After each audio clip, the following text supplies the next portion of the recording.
Bien, amigos de Emprende 3, en esta secuencia queremos darle la más cordial bienvenida a Guillermo Quintana. Él es fundador, director de Pro Emprender, es administrador de empresas, tiene varios posgrados, es pionero y promotor del modelo de las microfranquicias aquí en el Perú.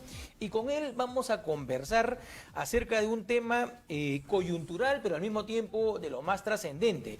Y se trata pues del comunismo versus la economía social de mercado. Dos modelos, un camino. Estamos en un momento prácticamente que va a marcar el destino de nuestro país en los próximos 5 años. Así que con nuestro invitado conversaremos acerca de cuáles son las ventajas y desventajas de estas dos propuestas, ¿no?, de modelo económico. Buenas tardes, Guillermo. Bienvenido a Emprende 3. No, buenas tardes, Luis Enrique, gracias por la invitación y un gusto estar nuevamente acá en tu programa Emprende 3 para hablar de este tema bastante clave. Creo que estamos a 5 o 6 días de todos los peruanos a tomar una decisión bastante relevante para el futuro de nuestra nación. Así es, Guillermo. Exactamente, estamos, como lo has mencionado, en un momento en el que debemos próximamente, ya en pocos días, tomar una decisión. Pero para que el público vaya entrando un poco en calor y sobre todo en conocimiento del tema que vamos a tratar hoy, por favor, quisiera que te presentes, compartas un poquito acerca de tu trayectoria y también nos des un alcance inicial sobre este tema, ¿no? El comunismo versus la economía social de mercado. Y bueno, mi nombre es Guillermo Memo Quintana, como has dicho, soy director de Proemprender, es una organización que hace 15 años viene promoviendo el espíritu, la cultura emprendedora para que muchos peruanos a través de su iniciativa propia o particular puedan emprender y mejorar su calidad de vida, mejorando su economía familiar. Hemos desarrollado proyectos con el sector público y el sector privado, siempre ayudando a dar un granito de arena para reducir la pobreza en el país, ¿no? Y hablando del tema que me consultas, la diferencia entre dos modelos que tenemos que escoger los peruanos ahora en 4 días, el 6 de junio, la comparación entre el comunismo y la economía social de mercado. El comunismo es una doctrina económica, política, social que defiende una organización social en la que no existe propiedad privada ni existen las diferencias de clases, ¿no? En los que los medios de producción estarían en manos de un control netamente estatal o público. Y el comunismo es un sistema político-social donde se considera que la propiedad es común y no hay cavidad a la propiedad privada. En cambio, la economía social de mercado es un sistema que defiende la libertad, la iniciativa privada, el emprendimiento. Defiende que tú mismo puedas emprender tu propio sueño, tu propio proyecto particular, individual, para poder generar tu propia, digamos, tu propia economía. Y, sin embargo, la economía social de mercado admite que el Estado tenga cierta intervención para asegurar el bienestar común de toda la población, ¿no? Básicamente, estamos entre dos modelos, un modelo que, niega a la democracia y niega la libertad, versus un modelo que promueve la libertad y el emprendimiento, ¿no? Ok, en este momento nosotros aquí en nuestro país, ¿en cuál de estos modelos nos ubicamos? En la economía social de mercado desde que se promulgó, digamos, la Constitución de 1993 y que ha ayudado a reducir la pobreza en los últimos 25 años. Teníamos una pobreza en el 1993 alrededor del 50%. Hemos logrado que se reduzca a un 20%. Sin embargo, todavía quizás hay algunas reformas, algunas cosas que pulir de esta Constitución, pero creo que no es un momento para poder cambiar una Constitución cuando estamos viviendo una de las peores crisis en consecuencia del COVID-19, en consecuencia de la crisis sanitaria. Se ha quebrado el país también en indicadores económicos. Entonces no es momento para hacer cambios, sino es momento para seguir creciendo y seguir progresando con el mismo sistema que tenemos desde 1993, ¿no? Ok, a todo el mundo creo que le puede parecer seductora la idea de que no hayan distinciones, ¿no? Que haya una igualdad de clases, ¿no? Que todo el mundo, digamos, sea de la misma clase, vamos a decirlo. Pero eso es una utopía, ¿sí? Eso en la práctica no se da, creo que en ningún país del mundo, ¿sí? Creo que lo que se da en algunas sociedades más avanzadas, como las europeas, en las nórdicas, Alemania, Francia, Bélgica, incluso en Asia, en Australia y en Estados Unidos mismo, es es un mayor y mejor estado de bienestar en función de mejores oportunidades de desarrollo que ofrecen los estados, ¿sí? Creo que esa es una muy buena forma de enfocar el tema de la igualdad, como repito, como igualdad de oportunidades para que las personas se desarrollen, ¿no? En función de sus propias, digamos, capacidades, talentos, y no en función de una imposición. Dime, Guillermo, ¿qué implicaría que en estos momentos nosotros implementemos, o que aquí en el Perú, perdón, se implemente un modelo izquierdista? Y primero lo que están buscando la tienda política, digamos que tiene la tendencia comunista, lo primero que está buscando es el cambio de la Constitución, porque si no la cambian no van a poder implementar la política comunista que te acabo de decir hace unos minutos, ¿no? Ellos buscan cambiar la Constitución a través de una asamblea constituyente. Y obviamente esto no sería el momento para hacerlo, inclusive si esta constitución que tenemos desde 1993 promueve ciudadanos libres y emprendedores bajo un mismo ecosistema que da la oportunidad a todos a progresar bajo su propio esfuerzo, ¿por qué vamos a cambiar la constitución, no? Claro. Inclusive ellos dicen que quieren cambiar la Constitución para luchar contra la corrupción y dentro de la Constitución no hay ningún capítulo de la corrupción. Eso está dentro del Código Penal, no está dentro de la Carta Magna de 1993, ¿no? Y lo que tú dices es muy cierto. El comunismo busca implementar una riqueza social, que la riqueza será distribuida de forma equitativamente entre todos, ¿no? En cambio, la economía social de mercado promueve la riqueza individual o colectiva bajo tu esfuerzo, bajo tu propia motivación, bajo tu propio, digamos, sacrificio. Tú vas generando tu propio crecimiento en la sociedad. Y ese crecimiento no solamente es individual, porque cuando un emprendedor emprende, genera una empresa y genera empleo para otros, genera tributos para el Estado. No es una riqueza individual que se están enriqueciendo solamente unos pocos. Cuando uno emprende una empresa, está generando bienestar a todo el entorno que lo rodea, ¿no? Así es. Mira, Guillermo, lo que tú dices es muy trascendente y quiero compartirlo con los amigos que ven el programa, ¿no? Porque, fíjate, hace pocos días trascendió una noticia aquí en Perú en relación a lo que está ocurriendo en Venezuela, ¿no? Porque el régimen de Maduro ha comenzado a convocar a empresarios afines al gobierno venezolano para que se encarguen de la conducción de empresas que fueron expropiadas hace unos años.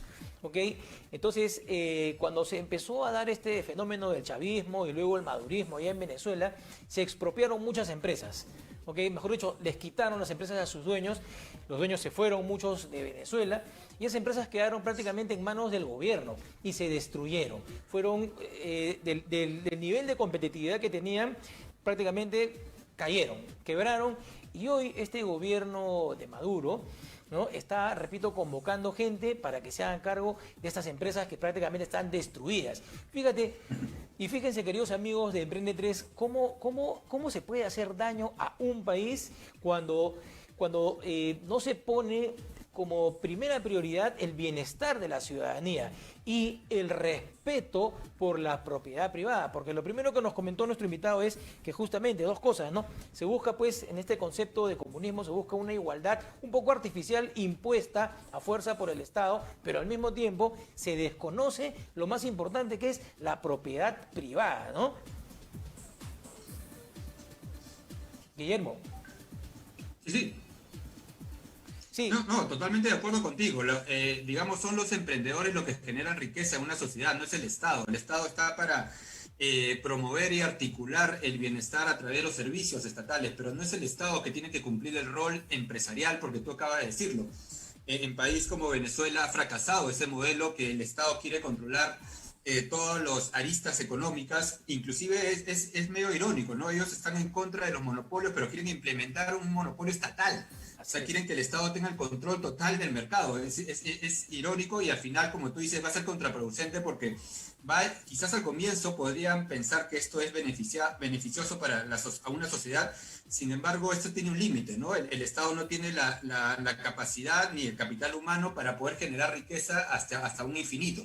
En cambio, si tú se lo das esa libertad al mercado y a la sociedad, mientras los ciudadanos van a generar sus propias empresas, esto no tiene límites, ¿no? Entonces, el emprendedor va a generar empresa, va a generar trabajo y va a generar tributo. En cambio, si el Estado se vuelve empresario, ya ahí inclusive se podría ir hacia el lado de corrupción, hacia el lado, se va a politizar la empresa estatal, ¿no? Es muy cierto. Amigos, aquí en nuestro país y en todo el mundo, creo, quienes generamos riqueza somos el sector privado. ¿Ok? Porque incluso el sector privado es el que genera los impuestos con los cuales se financia el presupuesto público. El problema, y lo ha mencionado Guillermo hace unos instantes, es el de la eficiencia, la capacidad de gestión que el Estado pues no tiene. Acá tengo unos datos, Guillermo. Justamente estaba preparando un informe para un cliente en relación con la ejecución presupuestal, ¿no? Y tenemos que hay ministerios, hay sectores que no llegan ni siquiera al 50%. Uno de ellos es salud, por ejemplo. Salud está en el orden del 41.20% de ejecución presupuestal. O sea, han pedido casi 700 millones de soles de presupuesto y han dejado de gastar casi 400. Imagínense, amigos, salud. Por eso es que la gente realmente pasa una situación muy mala, ¿no? Hablando ya en el contexto de la pandemia, porque simplemente el sector salud no sabe ejecutar, no es eficiente. Pero otro sector importante también es el de trabajo y el de relaciones exteriores, que no llegan apenas al 50% de su ejecución. Entonces, es cierto, la ejecución del gasto público, ¿ya? Y mucho más aún la gestión tipo empresarial del gobierno deja mucho que desear. Bien, Guillermo, tenemos que ir a una pausa comercial y rápidamente regresamos después de un corte. Bien, amigos, rápidamente regresamos con nuestro invitado Guillermo Quintana. Con él estamos viendo el tema de el comunismo versus la economía social de mercado, ¿no? ¿Qué nos puede deparar uno u otro modelo? Bien, Guillermo, coméntanos, por favor, el modelo emprendedor versus el modelo intervencionista. Hace poco tú has dirigido exitosamente un webinar y quisiera que compartas con el público algunos alcances relacionados con este punto. Y solamente para enfatizar lo que tú venías diciendo, esos indicadores de la mala gestión pública. Entonces, si tú no das estos dos indicadores en salud y educación, solamente en esos sectores, porque si vamos a otros sectores vamos a encontrar lo mismo, nos vamos a dar cuenta que lo que ha fallado ha sido la gestión del Estado, no el modelo. Estamos conversando de economía social de mercado, sino la gestión, cómo han gestionado el Estado, inclusive en los gobiernos regionales. O sea, el modelo funciona, pero no hay una buena gestión porque el dinero está regresando. Se ha generado riqueza, pero el dinero está regresando al Ministerio de Economía y Finanzas y no se está generando los proyectos que realmente están demandando las sociedades en el interior del país, ¿no? Y como que tú me dices, el versus de un modelo interventor a un modelo emprendedor. El modelo interventor, el modelo, digamos, comunista, busca que todos cuenten con la misma cantidad de riqueza de forma equitativa, subvencionada por un Estado paternalista, ¿no? En cambio, el modelo emprendedor te da la libertad para que tú generes tu propia riqueza individual, inclusive colectiva. Y aquí estamos amenazados porque si la riqueza va a ser social, se podrían eliminar inclusive las cooperativas que tanto tiempo ha tomado germinar, las asociaciones de emprendedores, los ahorros mancomunados, que son riqueza colectiva, que se ha ido desarrollando en el tiempo. Las personas jurídicas que están dentro de esa persona jurídica tienen acciones, también es una riqueza colectiva, que si se vuelve riqueza social, también hay riesgo que las expropien, ¿no? Claro. Y esto genera, en conclusión, una competencia entre ricos y pobres, ¿no? Y esto no es digamos, esto no es lo que quiere un Estado para progresar en bienestar común, ¿no? Es cierto, es cierto. El bienestar común es un concepto, amigos, que nosotros muy poco manejamos aquí en nuestro país.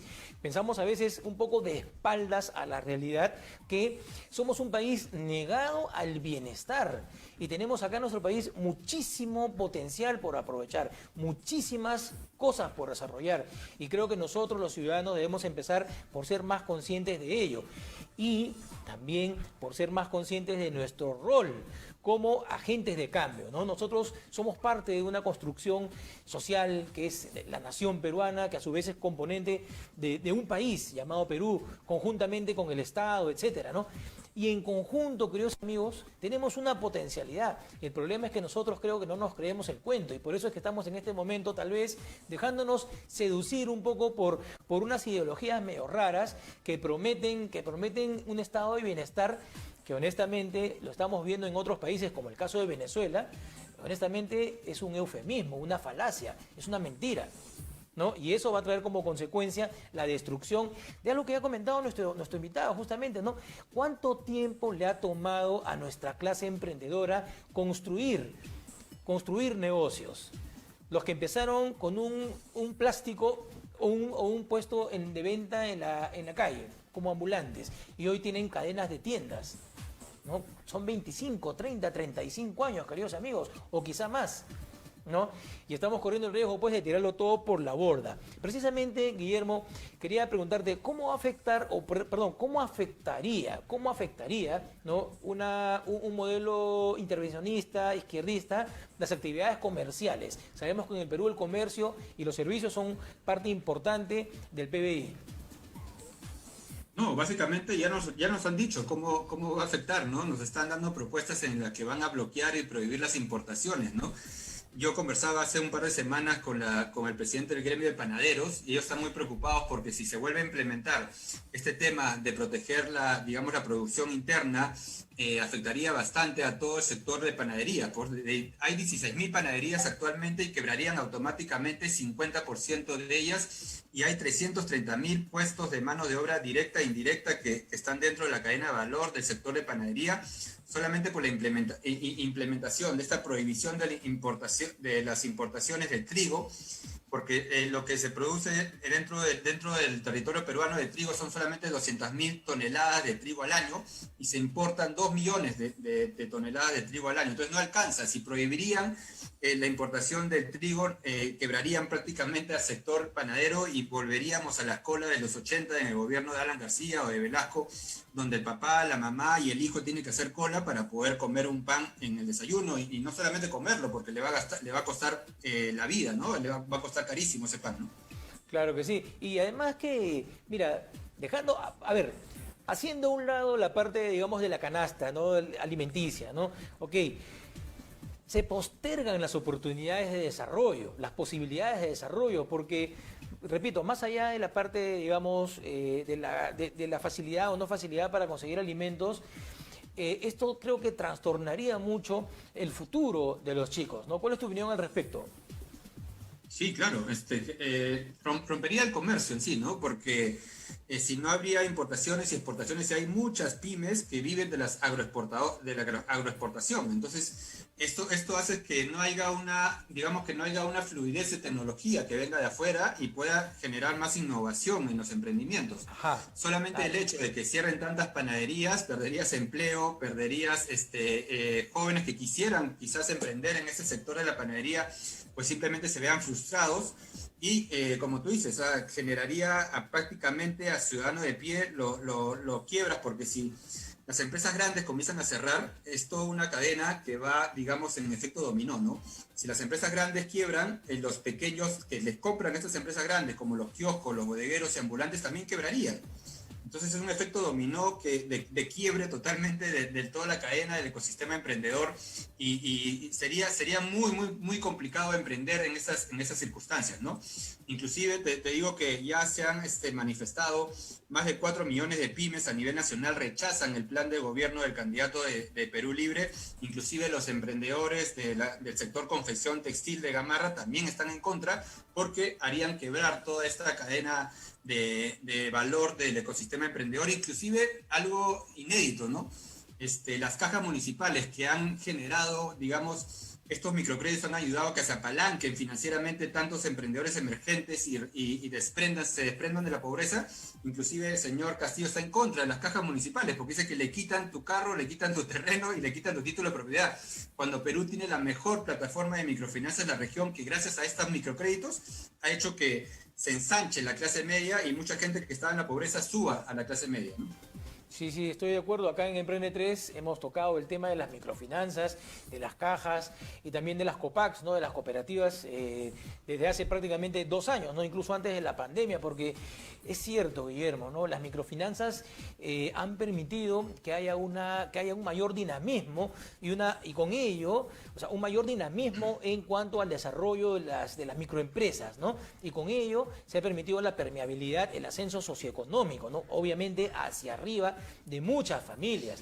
Yo pregunto, ¿cuántos papás emprendedores, papás o mamás emprendedores o emprendedoras, ¿no? Gracias a sus pequeños negocios, pueden pagarle la universidad particular a los hijos? Tal vez pueden pagar un estilo de vida para sus familias que ellos no pudieron gozar en los 70s u 80s. Yo también soy sobreviviente de los 70s y 80s, ¿no? Entonces, Guillermo, ¿qué otros sectores? Porque vemos que tiene múltiples ángulos, ¿no? Para poder observarse, y al mismo tiempo la implementación de un modelo izquierdista afectaría de múltiples maneras a nuestro país, ¿no? A nivel empresarial, a nivel indicadores macroeconómicos, a nivel incluso de economía doméstica, ¿no? ¿Qué otros sectores afectaría este modelo intervencionista? Otro sector que es clave para la economía peruana, que es la minería, que genera un gran porcentaje del PBI de la economía de la nación, también se vería afectada porque este modelo interventor, digamos, modelo comunista, propone que de las ganancias de las mineras, el 70% vaya al Estado y solamente el 30% vaya a la empresa privada extranjera que invierte en minería, ¿no? Solamente implementando esto ahuyentaría toda la inversión privada minera y ya no vendrían nuevos proyectos. Inclusive ahorita están congelados los proyectos porque hay una gran incertidumbre por lo que va a pasar el 6 de junio. Claro. Inclusive el modelo interventor quiere renegociar los contratos con las mineras. Solamente esto, si ahuyentaría a las mineras, se generaría una ruptura de gran microempresarios que son proveedores de las mineras, se quedarían sin ingresos. Muchos empleos que están directamente vinculados a la minería también se perderían, ¿no? En cambio, la economía social de mercado promueve una propuesta inclusiva, que el 40% del canon se reparta a la población. Ese indicador que tú decías, que la falta de gestión pública de los gobiernos regionales, en vez de que esté guardado o se devuelva al Ministerio de Economía y Finanzas, que se reparta entre las comunidades que son de la zona de influencia donde están las mineras. Entonces, esa es una solución inmediata de inclusión social para las personas que están viviendo cerca de los proyectos mineros, ¿no? Así es, solo un dato, Guillermo, para complementar lo que acabas de mencionar. Fíjate, a nivel ministerios, queridos amigos, a nivel sectores, ¿ya? El presupuesto no gastado es 29 y puntos porcentuales, ¿ok? 29%. Asciende más o menos a 255 millones de soles. Repito, 254.444.672 soles que no se gastaron en el 2019. Todavía no hemos hecho la investigación del año 2020, pero fíjense, en el 2019 se dejaron de gastar más de 250 millones de soles en proyectos. Ojo, porque gasto corriente, que es gasto de pago de personal, planillas, etcétera, eso sí se cumple sagrado, ¿no? ¿Por qué? Porque la burocracia tiene ese enfoque, amigos. La burocracia siempre y simplemente busca cobrar, recaudar de los impuestos y cobrar los sueldos de la gente que trabaja en los ministerios, pero no se preocupa mucho por la eficiencia. Y esa eficiencia no está enfocada para nada en el bienestar, en lograr el bienestar de la ciudadanía. Por eso es que se devuelve tanto dinero al MEF, al Ministerio de Economía y Finanzas. Imagínense, en un país como el nuestro, con tantas cosas que necesitan hacer, que se devuelvan más de 250 millones de soles simplemente por incapacidad para gastar, para ejecutar presupuesto. Es un indicador muy malo, ¿no? Si no, digo yo, no deberían pedir tanto dinero en presupuesto, ¿sí o no, Guillermo?